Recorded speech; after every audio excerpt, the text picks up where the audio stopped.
This is what I'm going to propose. If they kill me, then you know that I have died for. I would die like Jesus died for the truth.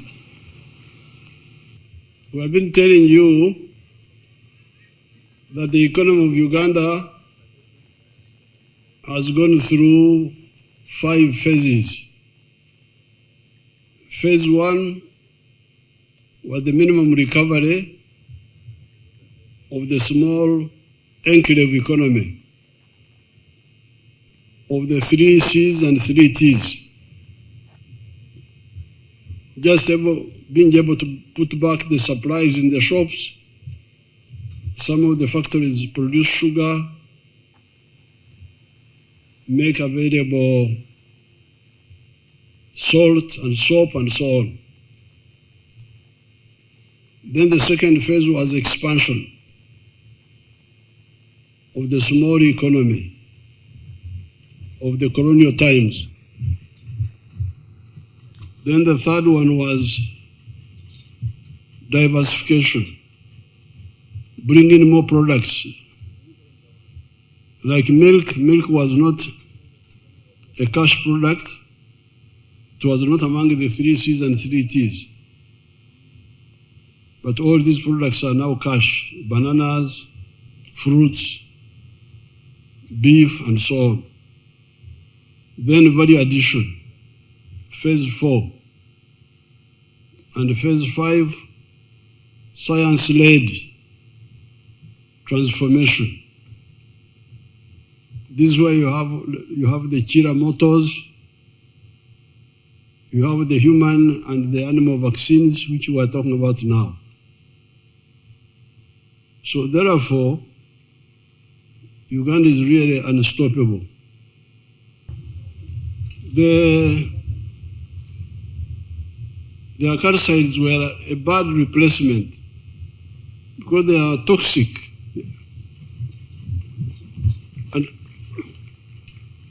And eventually, the ticks get used to them. The cow now kills the tick. That's what the vaccine does. And therefore, what will happen is that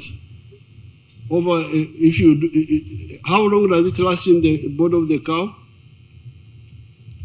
Your Excellency, it lasts for 6 months. Every after 6 months, you vaccinate. So now, if you do it repeatedly, in the end, there will be no ticks in your land. They will disappear. What is the cost now? The cost of production is 10,000, Your Excellency. Per vaccine? Yes, per dose for each animal. So how much are you selling to the farmers? Your Excellency, that is the amount at which the farmers will get it. 10,000. No, but you need to make some profit, you. Your Excellency, the cost at the factory is 5,000. Oh, okay. Yes. Correct. So 10,000, that means that if you have got 10 cows, you spend 100,000. If you have got 100, you spend 1 million. 6 months. If you have got 1,000, like some of us, you spend 10 million every 6 months. So for 1,000, you will spend 20 million in a year. That's what you are saying. Yeah. And in the end, the ticks actually will disappear. So the farmers now have got a durable solution to this problem of ticks. And it is all the ticks. Because the other acaricide was, sometimes it will get a problem with some of the ticks, because the ticks here are 3. There is Entruju, which Baguma was not pronouncing well. Entruju is Bopherus. There is Mbarabara, This is amblyoma. There is Akagoha ruciferus. So all these are killed by this combined vaccine. It is really a revolutionary step in African agriculture. I can tell you that cattle keepers suffered a lot from these ticks. Areas of Shema, Kajara, many parts of Kajara, Igara, Bweju, even parts of Kashari never had tsetse flies. It were the other areas which had tsetse flies.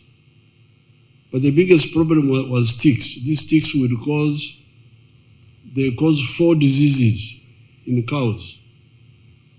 They cause amashio, which is East Coast fever. In Uganda, they call it amakebe. They cause kashanku, anaplasmosis. They cause omusto, babesiosis. They cause hot water, with the banyankolo called kizengerera. So all those were really big problems for farmers. So this is a very big step, and I congratulate the science community for this.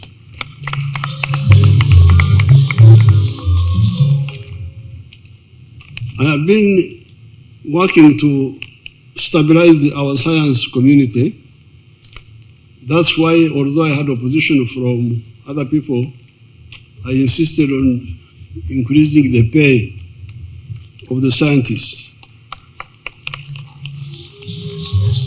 But I would want us to do more, because the scientists, even when you give them what we gave them, starting pay, with a tax of 30%, they go back to very little. So, in the new government, I want to propose some ideas which they will discuss. For the soldiers and the policemen, we give them tax-free pay. They don't pay tax.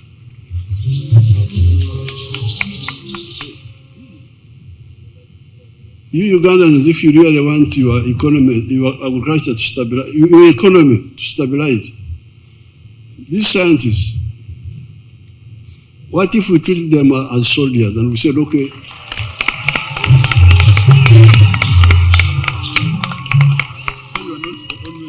they are not many, they are not like other people, they are not many. They're like this man, Baguma there, he has got 16 institutions. This is narrow, and like this one, there are 16 of them. But all of them, they are now employing 700 people. So that's a big number. What if we said, you, because you are doing a special job, the rate you have got, don't tax exempt.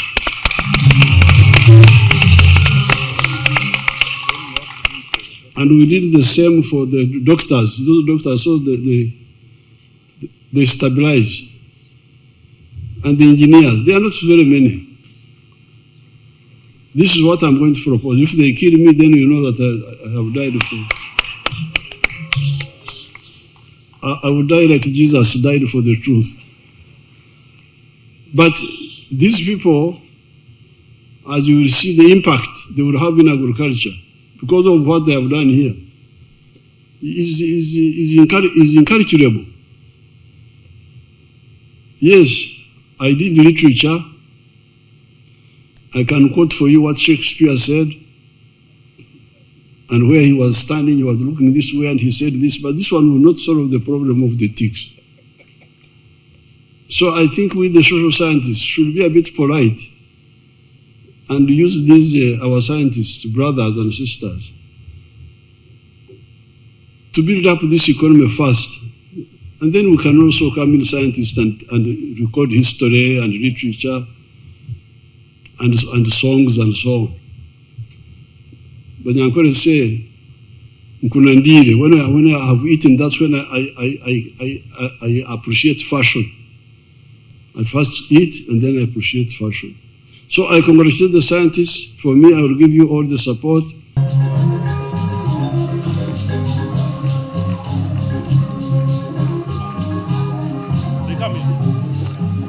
In the meantime, may we request the vaccine vans to pull. Jackson, they come?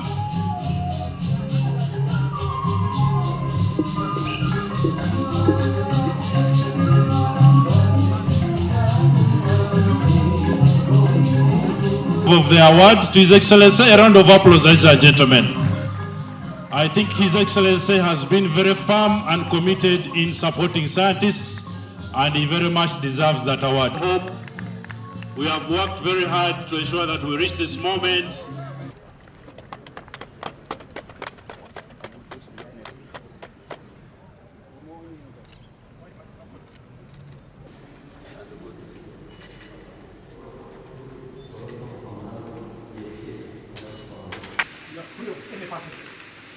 Now we start here with the media preparation room, and I want to request Dr. Siddiq Mukewa to take us through.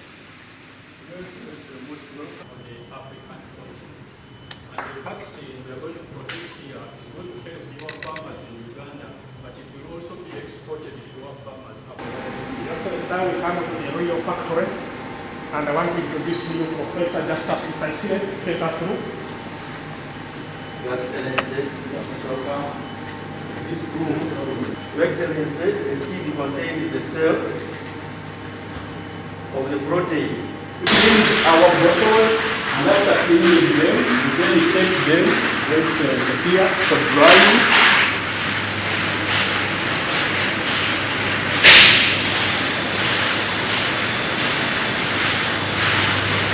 This is the drying unit, so the bottles are moving immediately, being dried. And after drying, Your Excellency, we then come and fill. We then come and fill the vaccine.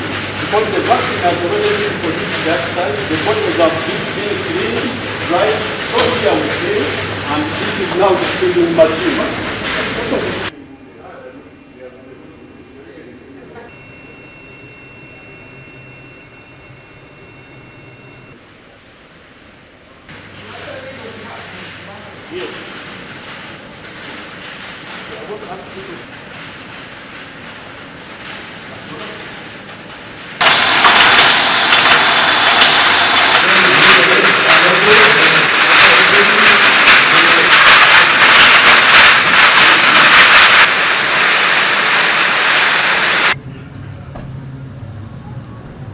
It is with great pleasure that we welcome you to Naro for the official commissioning of the first anti-tick vaccine manufacturing plant and launch of the first anti-tick vaccine in this country.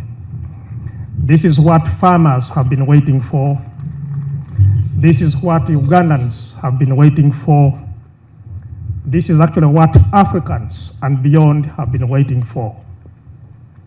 Your Excellency and esteemed guests, today we open the state-of-the-art facility producing anti-tick vaccines that can save 16 million national livestock herd, with capacity also to produce for more for export.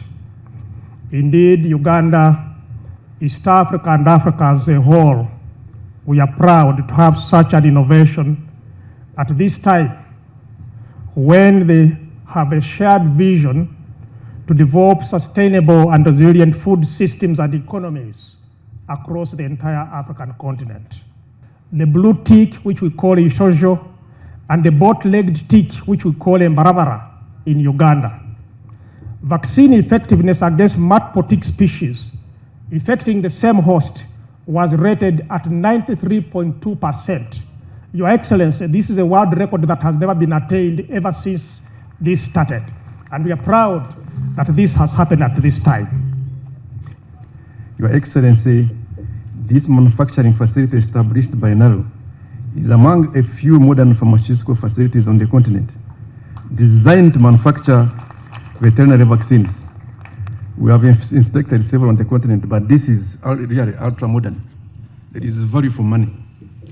Your Excellency, today represents a milestone that is not merely the commissioning of the facility, but rather the realization of your leadership and vision for Uganda to develop solutions to Uganda's most pressing agricultural and socio-economic challenges through harnessing the power of science, innovation, and collaborations. My duty today is not to make a lot of speech in a subject that you are very conversant, but to thank you for supporting the animal industry and the livestock subsector in particular. Your Excellency, through your guidance and the existing policy of government, we have improved our genetics in animal resources using NARO and NAGRIC for multiplication.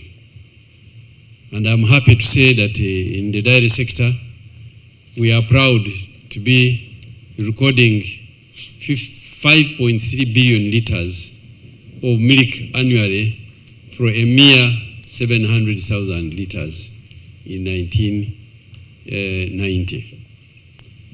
Your Excellency, our livestock has grown. We are now talking of 16.4 cattle, 35% of which are exotic cows. We are proud of our numbers of 17.4 million goats, 5 million sheep, 80 million hogs, and estimated 120 million pork. I am glad to see that the meeting of 22nd December 2022, where you met the scientists in State House about this vaccine when I brought them to Your Excellency, and you interrogated them with all they need to know questions, has finally led us to this point. From that meeting, you supported the scientists and directed the Ministry of Finance to offer them all the necessary financial support. I am glad to report to Your Excellency that since then, NARO has been supported in the last financial years with a total budget provision of 170 billion, which they have used to fund and conclude all the research protocols, the trials, certifications, and recruitment of competent personnel to construct that facility you've commissioned and fully equip it with the latest production technologies that you have commissioned. I thank the Minister of Finance and the team, Honorable Musasi is there. Thank you for the support. I thank Parliament and the Committee of Agriculture for the support. I congratulate and thank NARO scientists for not only carrying out this innovative and impactful research, but also for the patriotism that enabled the scientists to insist and push on this research without yielding to temptations of being bought out.